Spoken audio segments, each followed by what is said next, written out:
Talking about how to consistently take action towards your goals. By the way, I should say Happy New Year. Welcome to the year 2020. I'm really very sure that we have our plans and our desires already burning in our hearts concerning what we want to see in the year 2020. I'm going to quickly teach concerning the power of action, and then we would quickly look at some of those things that hold you back. The essence of tonight's discussion is many times we say we have plans, we have goals, we even have strategies, but what happens when your adrenaline rush goes off? What happens when you no longer feel the desire to, pursue your goals anymore? Maybe because of brain excitement or passionlessness or lukewarmness or tiredness or all the other valid excuses that could come up your way later in the year. So knowing exactly what to do to keep your boat rolling, keep your car moving is what we're about to talk about tonight. That's what we're about tonight. Okay, so um Judge Patton says that a good plan validly executed now is better than a perfect plan executed next week. Growing up, I noticed my father saw lots of Chinese movies. There was always a scene to show off carried movies to amazement of the audience. Probably Jet Li, Bruce Lee, and Jackie Chan. They were usually the heroes of such movies. Every time one of those men landed a stifling kick on their opponent, my dad would shout, "Action!" For a 90-minute movie, you would hear let's say, more than 100 action from my dad. For years, I actually thought action meant slamming an opponent with a powerful Jackie Chan kick. Please don't laugh at my ignorance. Come to think of it, wouldn't it be great to be able to slam projects with some quick, powerful, effective karate kick? That's what I would like to help you achieve at this point. Now, what it means to take action. Have you thought about that? What does it really mean to take action? The word action is a noun. It's the fact or process of doing something typically to achieve an aim, according to Oxford. The process of doing something, especially when dealing with a problem or difficulty, Cambridge says. And Collins Dictionary says action is doing something for a particular purpose. Did you notice how the word doing keeps showing up in Cambridge, Collins, and Oxford dictionaries?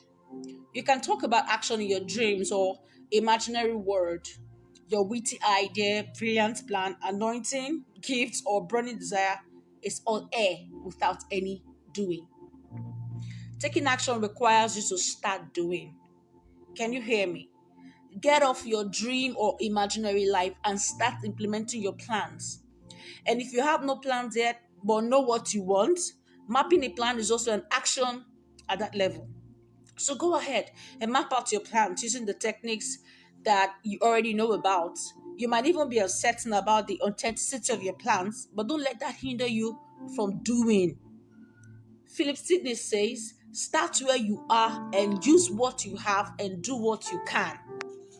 Stay after me. I'll start where I am, I will use what I have, and I will do what I can.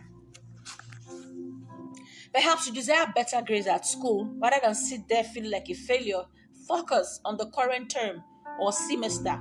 That's what it means to start where you are. Plug into past questions, library resource, excelling classmates. That's using what you have. And read what you've got one page at a time. That's doing what you can.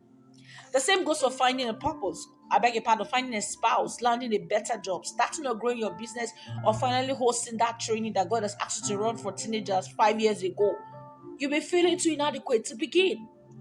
The most common problem when people got asked to begin hosting an event is that they are willing, but they are waiting till they can afford a highbrow event center with powerful AC. And then some kind of made in heaven fragrance. I'm sorry to say, you most likely will wait forever, especially if you don't have the finances there to fund that type of event. A good example of starting where you are would be to host an event on social media. Hosting a social media event saves you the cost of renting a space. I mean, I could have gathered you all in some hall at this time of the night, but how would that have been possible considering I'm not even in my usual location? And besides, everyone else has something to do on Tuesday evenings.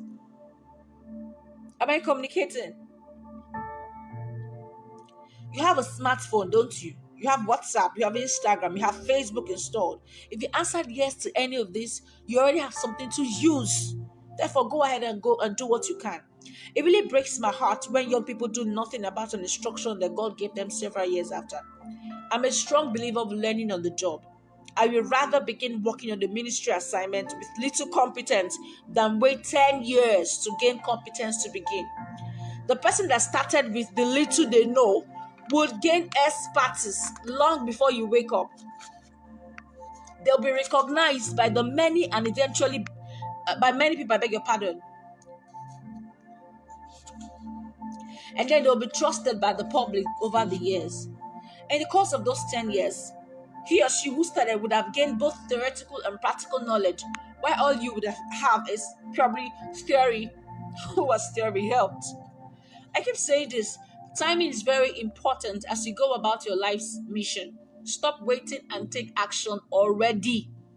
The clause, I only have one life to live, shouldn't apply when you want to indulge yourself alone with the luxuries of life.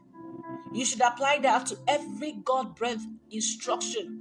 Treat your purpose and the assignment with a lot more urgency than you do other aspects of your life. Am I communicating? Now let me give you this illustration. What do you need to build with spaghetti, strings, and the tapes of your life? Look at this experiment called the Marshmallow Experiment. Tom Wojcik, an author and fellow at Orthodox, presented at TED Talk in 2010. He shared with people how he conducted a team-building experiment with people from various walks of life. He got MBA holders, top business executives such as CEOs and the likes, students, designers, and architects, all the way to kindergarten pupils. The various groups were given 1 yard of string, 1 yard of tape, 20 sticks of spaghetti, the one you eat, and a marshmallow. They all had 18 minutes to build a freestanding structure using the string, tape, sticks of spaghetti, and marshmallow. Most teams spent more time planning their structures and couldn't finish building before time ran out. For those who eventually finished, the spaghetti skyscraper came crashing the moment they placed the marshmallow on the top. Meanwhile, the kindergarten pupils started building immediately. Their structure fell each time they placed the marshmallow at the top, but they simply noted that as one of the ways it wouldn't work. They kept trying, and in the end, they finished the time with the tallest, firmest spaghetti structure. Wojcik says business school graduates approach the task by applying what they are taught in graduate school, which is to seek out and execute the one correct solution. Kindergarten pupils simply built, tested, and repeated the process until they built a structure that works. This just goes a long way to buttress how taking action would always be better than moving things around in your head. What do you need to build with the spaghetti strings and the tapes in your life in this year 2020? How many achievements have you missed because you have been waiting for that one strategy that works? How many quality men have slipped off your grip because you were waiting for the perfect time to tell them a yes? How many business ideas have drowned in the crevice of your heart because you are waiting for a surefire way to begin?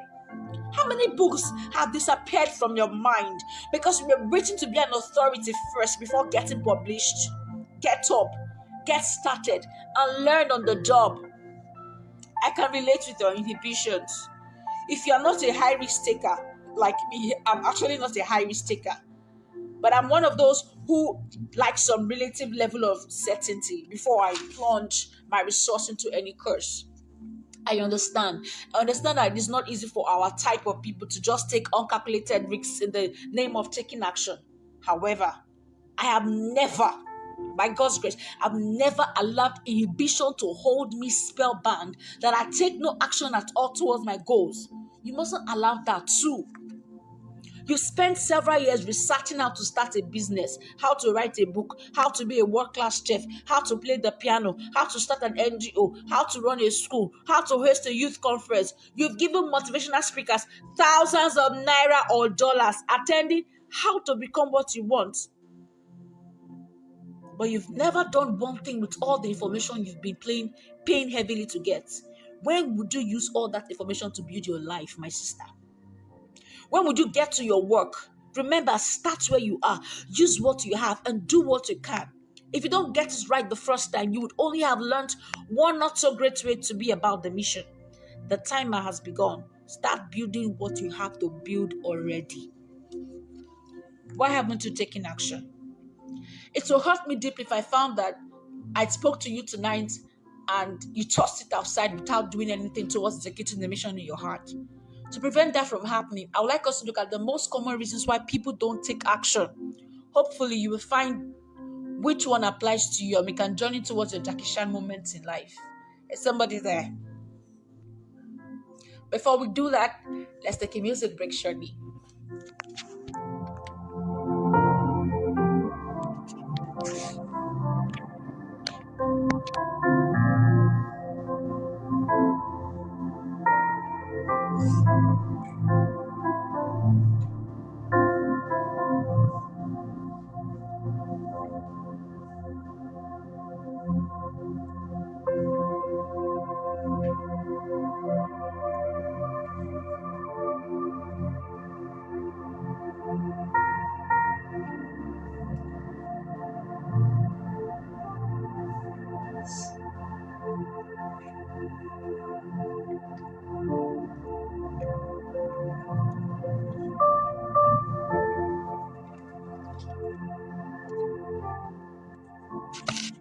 Hi everyone, welcome back from that very brief break. So let's quickly look at why you haven't taken action.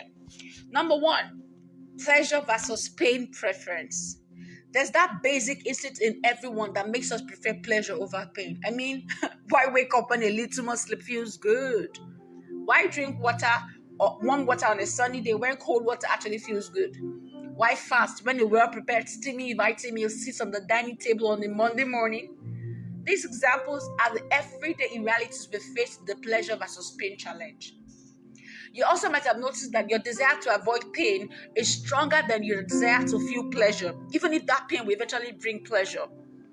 For instance, there are adults who will rather self-medicate than get proper medical attention at a hospital because they don't want an injection. They are aware that the temporal pain of a piercing needle will bring them relief and consequently the pleasure of living in their bodies, yet they will avoid injections. I have a cousin like that. Could it be that you are considering the pain you might have to endure should you decide to take action? Despite knowing that the pain is going to eventually birth your pleasure, why haven't you decided to begin the journey and embrace the pain already? You haven't because you're still operating based on your basic human instincts. You can't take action if you allow your preference for pleasure or fear of pain to overrule your desire to see the manifestation of your goals and vision. My friend, one way to subdue your preference of pleasure and your fear of pain is to focus on the greater pleasure and the greater pain. From a sick patient that we saw earlier, he or she needs to compare. Simply compare the pleasure of avoiding a needle pierce against the pleasure of a healthy body. The pain of avoiding a needle pierce against the pleasure of a healthy body. He or she needs to compare the pain of a needle pierce against the pain of losing his or her life as a result of the illness. Placing things on a table makes reasoning easier. So let's do this. Right now, you draw a table, like you have on Microsoft Word. Draw a square, divide it into 4 parts. On the first part, you have the label lesser pain. On the down right of that left part, you have lesser pleasure. On the right hand of the upper part, you have greater pain. And the right hand of the downward part, you have greater pleasure. I'll take it again. Left side, lesser pain up, lesser pleasure down. right side, greater pain up, greater pleasure down. Now insert this sick person's scenario. Under lesser pain, right, take the injection. Under lesser pleasure, right, escape the injection. Under greater pain, right, may lose an organ or may die. Under greater pleasure, right, recover faster and carry on with my life. On a lighter note, you probably didn't see any sense in those statistics classes in secondary school where you are taught to represent data using bar charts, pie charts, and tables. At least you now know your mathematics teacher was useful after all. Okay, now think about times where you took action for something that was important to you. Despite having to endure the initial pain, you either subconsciously focus on the greater pleasure you wish to attain or the greater pain you wish to avoid. In my book, 7 Signs You Are Sabotaging Your Future, I shared applicable steps on how you can put your love for pleasure under check in order to live the productive life you were born for. You should also get the 7 signs well with excessive love of pleasure in there. Now, the second reason why people don't take action, survival instincts. If you think this instinct was only in Esau, think again. It's in every one of us. While you may not have sold your birthright yet or never, you have probably had moments where you told yourself, I have to be alive today before I can talk about tomorrow. If you've ever said that to yourself or anyone and made a decision based on that, you've operated based on the survival instinct. Underneath every decision made based on the survival instinct is the fear of death. I'm sure you know it is not only humans that die. Situations die. Dreams and projects, they die too. Hence, we sometimes fear the death of our current situations.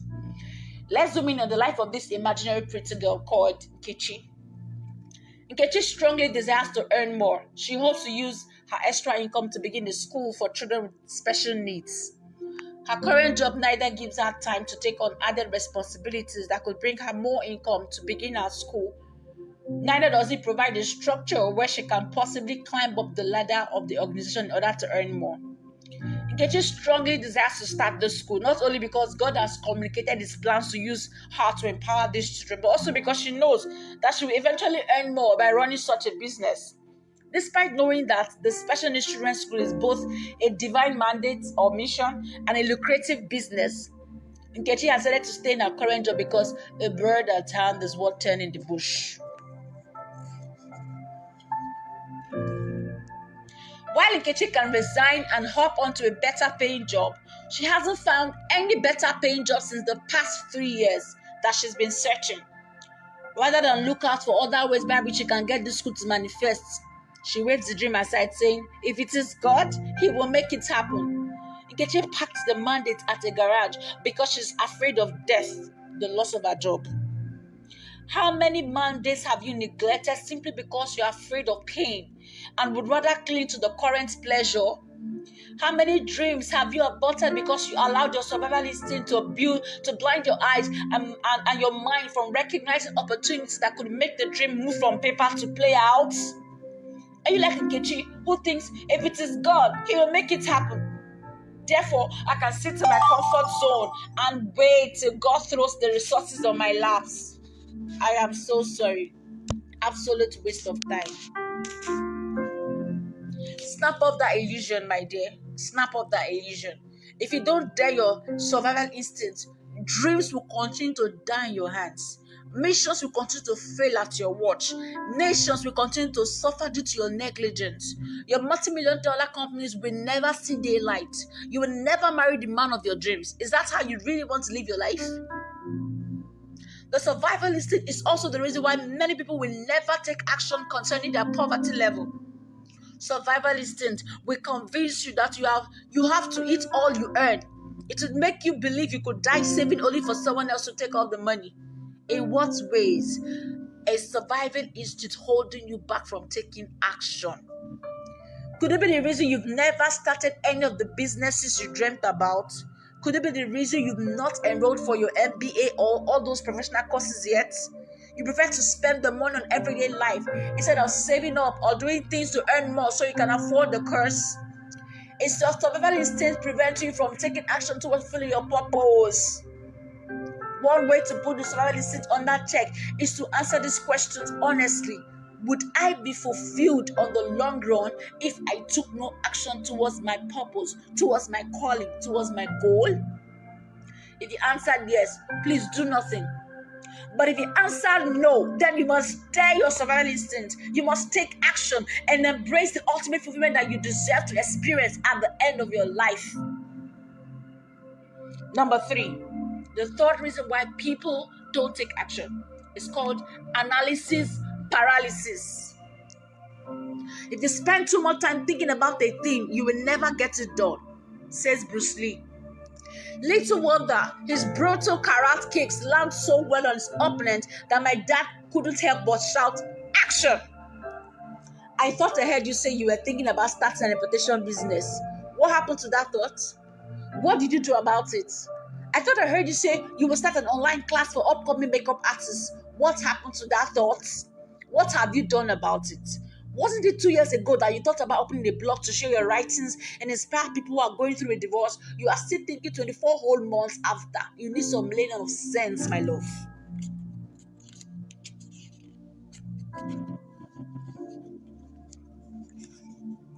Analysis paralysis has invaded you and you've lost the will for action.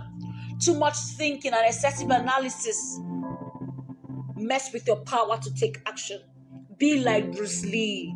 Don't think about how the kick will land. Just roll your hands like you are drawing a flyer in the air. Shout yourself to full energy. Lift yourself off your sorry state and kick the heck out of your mission now. I completely agree with Derek Ryder, who says it's easy to travel through our mind and think we've gotten somewhere. Setting bold intentions that lead to little or no action, but give us the feeling of doing something, climbing the mountaintop of inspired ideas before falling back into the valley of mediocrity. We can seem so decisive in our thoughts, but unless it's followed up by action, it's just self-indulgence and wishful thinking. Stop thinking about going back to school. Get out there and apply for admission already.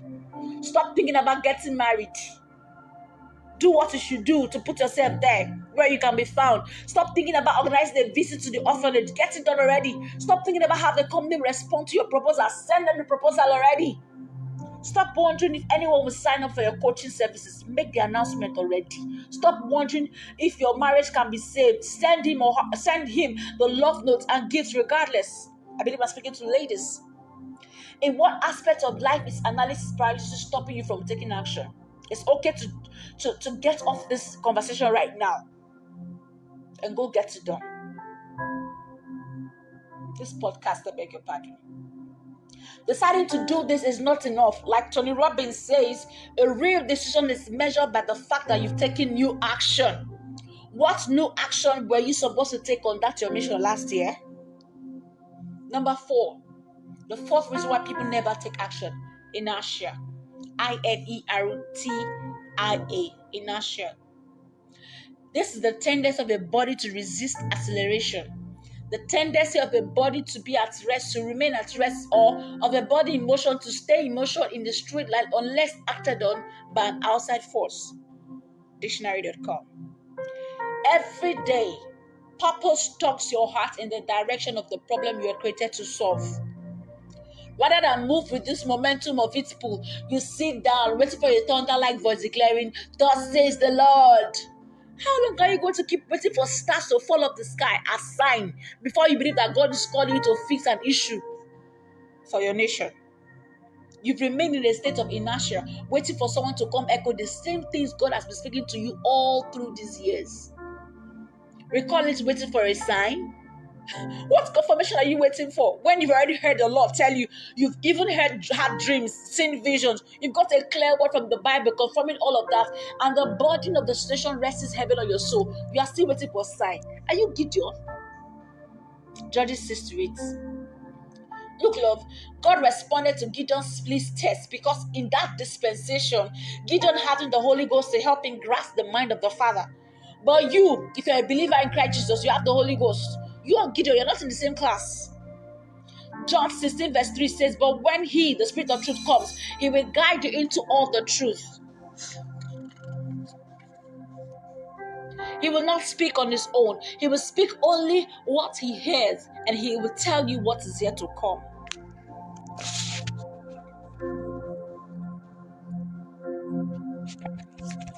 Did you see that? That's why you've been praying, God, if this is your will, let my phone ring now. God, if this is your will, let it rain tonight, and nothing happens afterwards. Huh? Are you serious? Come on now. God is not going to play test and see with you. He has given you a word. And remember that a word is enough for the wise. Are you wise? Get off that state of inertia, darling. Just stop already. Stop waiting for someone abroad to help you. Stop waiting for the government to invite you over. How can anyone find you to help if you haven't even made a move towards the mission in the first place? The fifth reason why people don't take action: infobesity. The creative coin at infobesity is a blend based on the words information and obesity. The condition of being overweight in a way which is unhealthy. Infobesity is a condition of continually consuming large amounts of information, especially when this has a negative effect on the person's well-being and ability to concentrate, according to Macmillan. We live in an age where information about anything imaginable is available. We are constantly pumped with information from television, radio, billboards, books, smartphone. Look around you this minute. Except you are in a mortuary, there must be new information coming to your mind right now, or an old information having a repeat entrance into your mind. The modern tempo of infobesity is information overload. You are in this condition if you have books you've never opened on your phone, emails you have signed up for that you've never read, classes you enrolled for that you've never attended, programs you've recorded on your DSTV decoder that you've never had the time to catch up with. It's really not your fault. It's the age we live in. We are being told more than we can handle. Social media doesn't help either. If we avoid the television or radios, the news is waiting right on our phones for us. The problem with this is many people spend forever researching on a project but never begin the project. Sometimes when you know too much about something, it becomes really difficult for you to make a rational decision. Haven't you had that time when you had to choose, and because you had too many options to choose from, you could hardly pick any? You probably beckon on someone to help you choose because you couldn't trust your over-informed mind. How long have you been researching on how to run a business, how to start a ministry, and never getting close to starting? Your head is filled with facts and figures dating back to your 19 before the earth was formed, that you've become the climate predictor of your own destiny. You are able to now tell what year is best for you to begin the mission. 2015, oh, it was not good enough to begin because you were in school. 2016, it was not good enough because you got married. 2017, it still wasn't good enough because hurricane sweep the world, hit your father's compound. 2019, that just finished, it's still not good enough because you have just had a baby. 2020, what will now happen? My dear, if obesity is preventing you, you know too much that you cannot subdue yourself enough to take action for the mission. You think time is waiting for you, right? This year is because you had a baby. Next year to be because you had twins. The year after, that will be because the kids are schooling or because the things you have read have expired. So you need to go and get a new training. Keep training, you hear?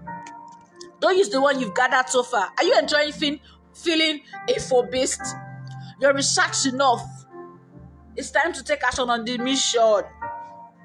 When you catch yourself saying, I don't know where to begin, I don't know enough yet, I'm too overwhelmed to start at this point, someone is already doing it.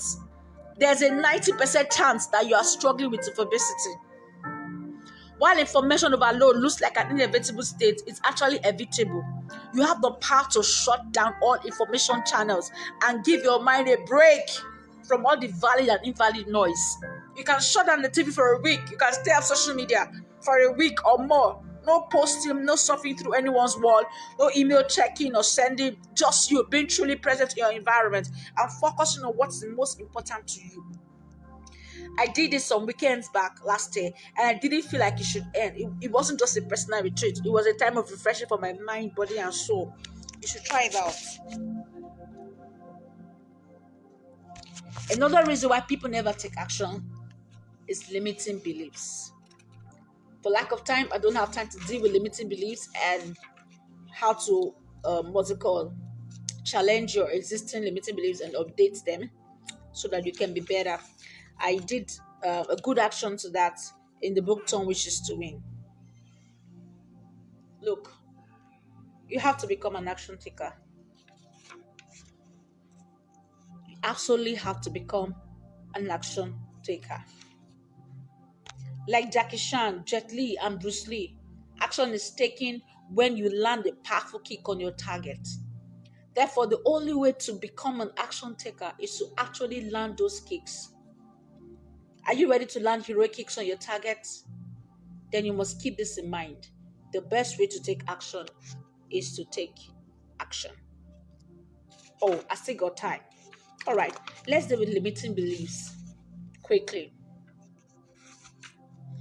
Now, a limiting belief is a conviction you hold as true about yourself, about others, or about the world that prevents you from being something, doing something you otherwise would have done.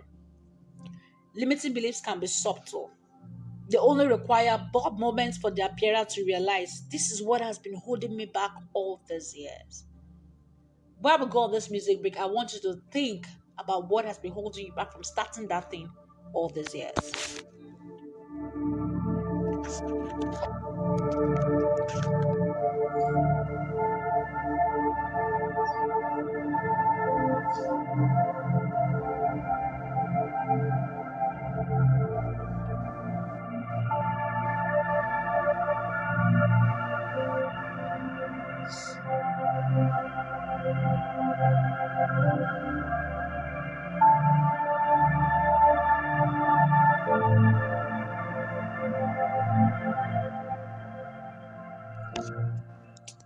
Hi everyone, welcome back. This is Emeka-Obiajunwa. We're treating how to consistently take action towards your goals. And I'm saying to take action towards your goals, you have to deal with the things that makes you not take any action at all. So far, we've dealt with 5 of them or 6 of them, and the 7th one we're dealing with limiting beliefs. Okay, welcome back. Now, like I said, limiting beliefs can be subtle. They often require bold moments for the appearer to realize this is what has been holding me back all these years. Do you believe that the business will fail if you started without a master's degree? Do you believe that you won't get seed funds because you're not connected to the higher minds in your industry? Do you believe that you cannot serve successfully in ministry because no one in your family has ever done that? Do you believe you will never find love because your marriage just ended in a brutal divorce? Do you believe you can't run a ministry effectively because you're single? If you answer yes to any of these questions, then that is one of the reasons you've not taken action about that related area of your life. One very common limiting belief that most people have but they don't realize, is the belief that they can't do anything about their situation or purpose because they lack motivation. That's a big lie. But because they believe it, they cannot take action until someone or something happens to motivate them. My dear, your mission is too priceless for you to wield over the power to take action to some external motivation. What if no one ever motivates you in this life? What if that special occasion you're waiting for never comes? You can't afford to wait forever. Say that after me. I can't afford to wait forever. Say it again. I can't afford to wait forever. I found that motivation is the result of action, not the cause of an action. You don't need to wait to feel high, feel motivated, inspired in order to land the mission, a knockout kick. Will yourself to raise your leg high up in the sky and land it on the target. You'll be motivated to do it again. Limiting beliefs are usually experimental, evidence-based. Your mind is convinced about them because you've had an experience that impressed them strongly on your heart. I agree with Don Jarado, an intuitive mentor and coach, who says the essence of a limiting belief is emotion. It is not a thought, it is an emotion. On the blog, BB Producer says, according to her, Dondra explains that humans develop limiting beliefs when they experience an overwhelming emotion. For instance, if you just started learning to drive and you had an accident, the accident will ignite a deep emotion of fear in your heart. The accident then serves as an evidence which your mind holds in conviction that you're a bad driver. Every time you have to drive, you see the emotion of fear taking over your mind to reiterate the belief that you are a bad driver. And consequently, you will have another accident as a result of that emotion, which is fear. Some people never drive again after an accident. Others have been able to break up the limiting belief fueled by the experimental evidence and have moved on to become car racers. Am I communicating? Limiting beliefs are disempowered when we challenge the evidence surrounding that belief. That's what we are going to do next. Now, we're dealing with identifying and disempowering limiting beliefs. Mind you, we're treating the sixth reason why people don't take action. Spend a moment to walk you through identifying and disappearing one limiting belief that has prevented you from taking action through the years. Please get a notebook and a pen. That looks just fine. And let's get started. We'll take a musical break for you to get your book and your pen. I'll lead you on the journey right now.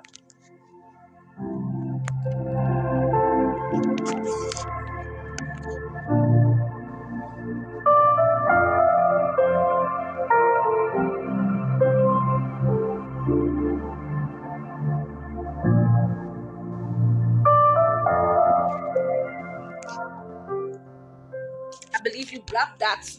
Welcome back. This is Emeka-Obianjunwa. We're treating how to consistently take action towards your goals. We're on the seventh reason why people don't take action and what to do about that mess. Okay, now you have your pen and your book.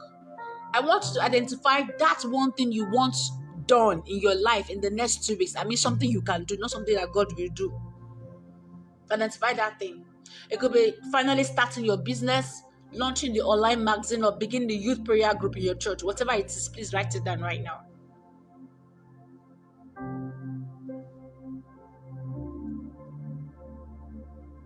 Okay, now identify and write out all the limiting beliefs you can think about that have stopped you from taking action long ago. Examples: maybe you don't have enough money, you feel so, or you feel like you don't know much about the Bible, or you don't know much about the business, or you're a bad driver, or you can't teach. Whatever is related to that thing that you want to do in the next 2 weeks, write down those things that you feel like you can't, or that you don't have. Identify them right now. I'll give you 5 seconds.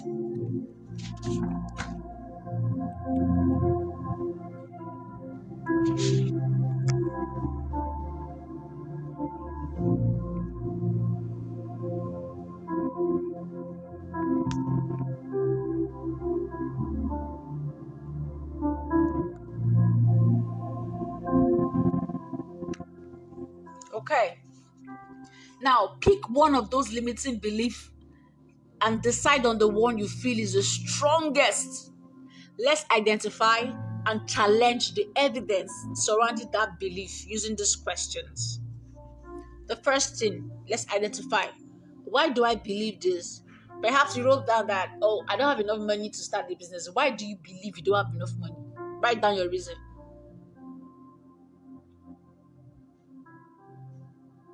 Perhaps your answer was, because I failed, or I didn't have a mother to help me, or I don't have anybody in the government house, oh, my teacher never praised me. Whatever your reason, write it down. Let's identify it. Next, we'll challenge that very idea in your head. What other areas of my life have I achieved something despite the situation of your experiential evidence? Maybe your excuse was, I don't have enough money, or I don't know enough people, or I don't know much about the business. That thing you identified as the reason you are convinced that you have that problem or you've not started that business. What are other things in your life you've done despite that your good excuse being there?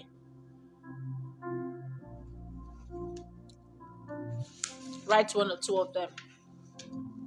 Now, the goal here is to create doubt in your heart concerning the limiting belief. Once you can doubt that belief, you dispel its power over you, and you can embrace an opportunity to replace those beliefs with a better version that empowers you to take action. Now, let's go through this experience with Ada. I'll call her Ada.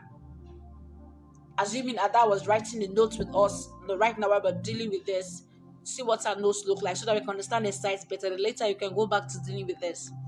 The one action Ada desires to take is to launch a master class that teaches nursing mothers to study the Bible. The limiting belief Ada has is this: I am a bad teacher. Am I communicating? Now, the first thing is identifying the evidence. On her note, Ada has written this because we asked, why do you believe you're a bad teacher? Ada says, my daughter says I'm a bad teacher. When I taught in the past, the students didn't understand easily. These are the reasons why Ada believes she's a bad teacher.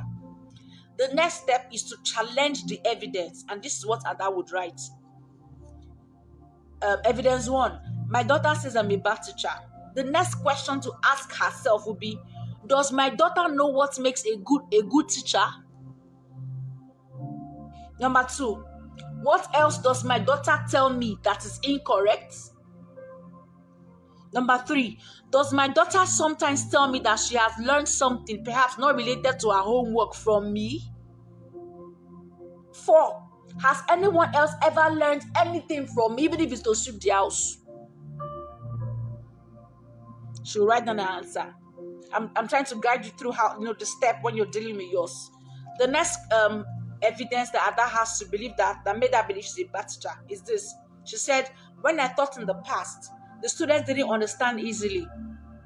Now, a question she will ask herself to dispel the power of that belief is this: how many times have I explained something to someone this week and they understood? Even if it's I saw Mama Nkechi in the market, you explained that they understood. That means you're a bad teacher. Am I communicating? The next question will be, were there any other influences that made the students not understand easily? Was I impatient? Was I tired? Were they distracted? Was the note too long? You see, identifying the experiential evidence that fuels an emotion and supports a limiting belief gives you the power to break that thing and update your belief system. Do you understand me?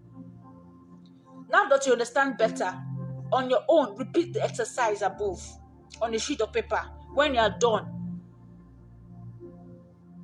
then you follow the next step, which is to update your limiting. Let me show you how to update your limiting beliefs. To update a limiting belief, you only need, number 1, to use your words to invoke a positive emotion when you think about that activity. For instance, maybe because of an accident, you believe you can't drive, and then every time you think about driving, fear comes. That's the emotion. Emotion of fear right now is a negative emotion. So what do you need to do around driving to evoke a positive emotion? Use your words to make driving look good, to make driving feel good, to make driving taste good per se to you. Use your words to bring your mind to focus on the action you need to take. Powerfully declare that you have taken action. Everything is in your tongue. In this case, still using Ada as an example, having questioned her limiting beliefs, Ada must have realized that things are not as they seem. At 6, her daughter can't possibly know all of what makes a good teacher. So is her daughter perfect enough to judge her? She's not a bad teacher just because her daughter says so.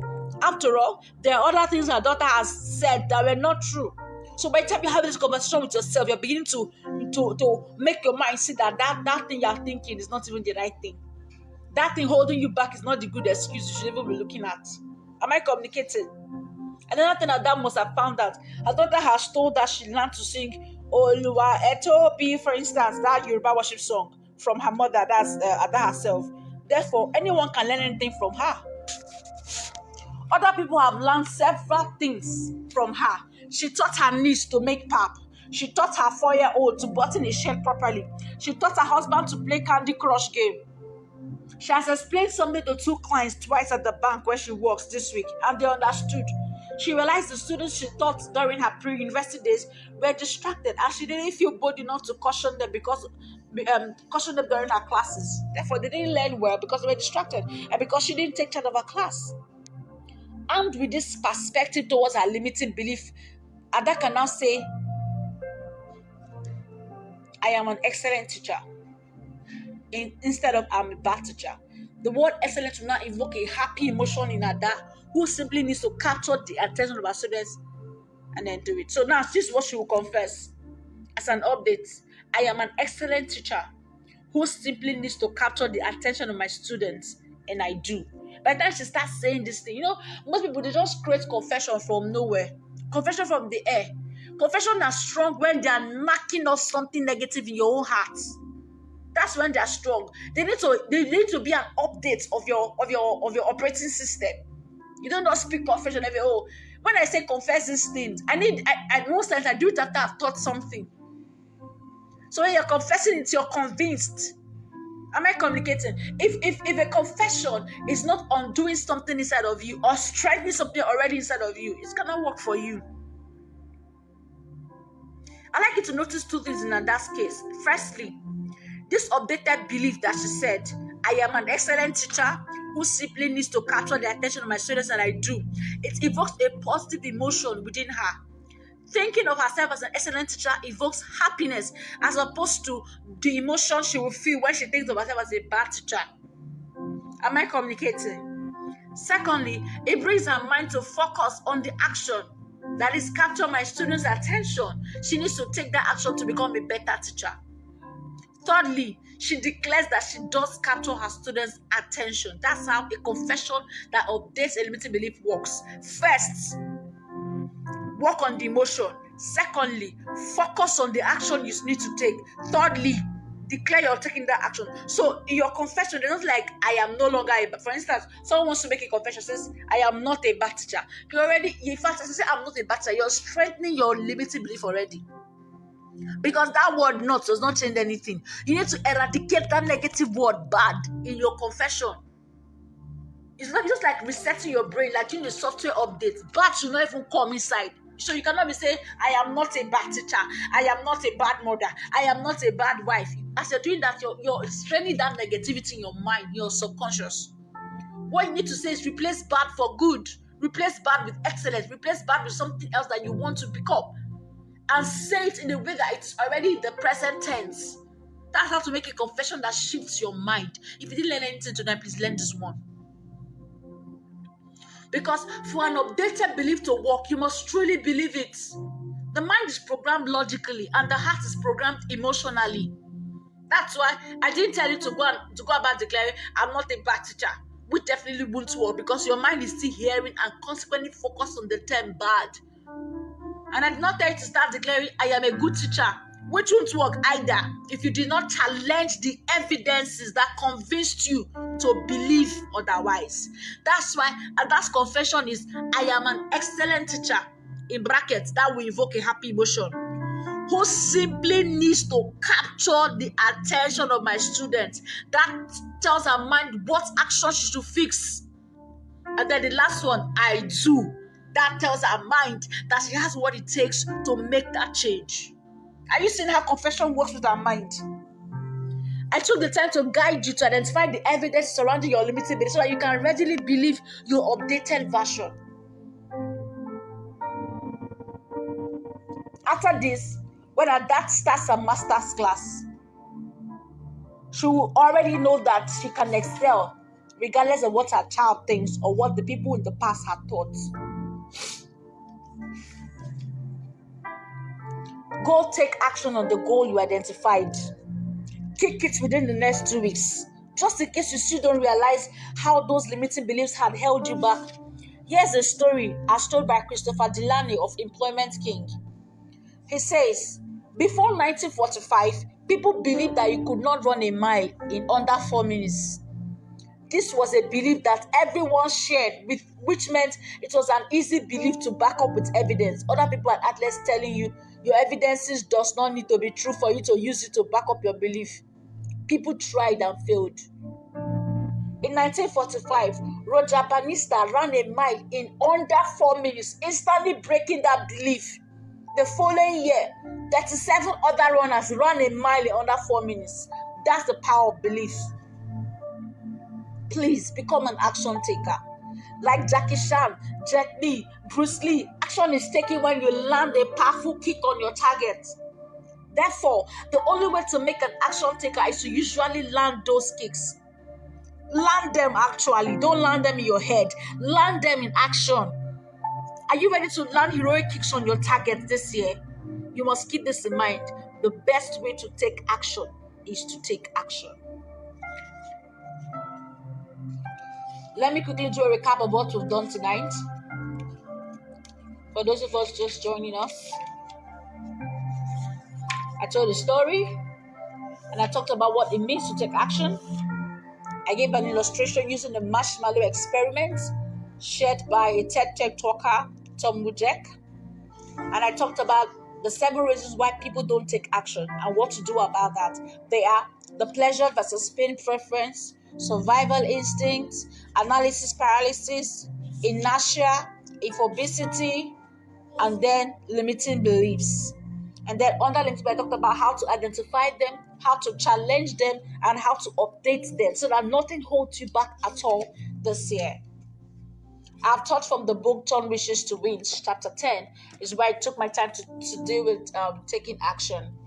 And then other things in the book includes the power of consistency, the power of habit, the power of planning, the power of decision, step by step. I don't want anyone connected to me this year to get to 31st December 2020 and realize that everything I wrote is still on paper. No, your dreams have to move from paper to play out.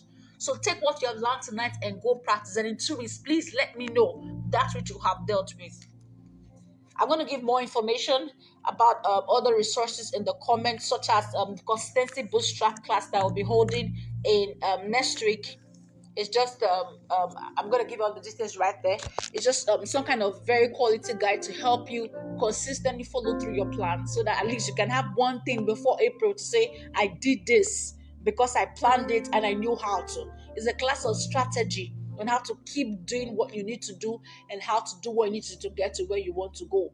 We've had like 10 people attend that class, and every one of them have their testimonies to share about what they have learned. Again, what I've taught tonight came solely from the book Turn Wishes to Wins, and you can get them on my website or on the link that I will leave below. Thank you very much for coming to hang out with me. God bless you.